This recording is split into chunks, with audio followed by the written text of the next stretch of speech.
મારું નામ રૂપાલી ચિરાગ ગોયલ છે અને આ મારા હસબન્ડ ચિરાગ ગોયલ છે.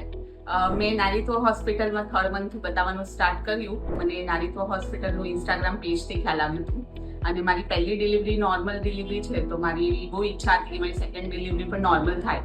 તો મેં ઇન્સ્ટાગ્રામ પેજથી નારીત્વ હોસ્પિટલ વિઝિટ કરી. મારી ફર્સ્ટ ડિલિવરીના કમ્પેરમાં સેકન્ડ ડિલિવરીમાં ઘણા બધા કોમ્પ્લિકેશન્સ હતા કે કોવિડ થઈ ગયું હતું, લો લાઇન પ્લેસેન્ટા હતી, પ્લસ લાસ્ટમાં બેબીના ગળામાં કોર્ડ પણ હતું અને એટ ધ એન્ડ મુમેન્ટ પણ કે લાસ્ટમાં જ્યારે મને લેબર પેઇન પણ થયું તો ડૉક્ટર પ્રિન્સીએ પણ બહુ સારું સપોર્ટ કર્યું અને સ્પેશિયલ થેન્ક્સ ટુ વિનોદભાઈ, કેમ કે એમણે મારી વિધિન 2 hours ડિલિવરી કરાવી દીધી, જે બહુ મને લાગે છે બહુ ઇમ્પોસિબલ છે, કેમ કે મારી ફર્સ્ટ ડિલિવરી પણ નોર્મલ થઈ હતી.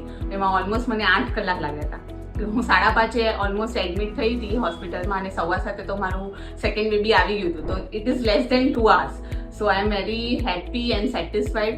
સો કોઈને પણ એવું હોય કે તમારે તમારી નોર્મલ ડિલિવરી કરવી છે તો હું રેકમેન્ડ કરીશ કે એન્ડ મોમેન્ટ પર આવા કરતાં તમે સ્ટાર્ટિંગથી બતાવશો તો ડૉક્ટર અને જે સ્ટાફ છે તમારું બહુ સારી રીતે સપોર્ટ કરશે અને હેલ્પ કરશે તમારી નોર્મલ ડિલિવરી કરાવવા માટે.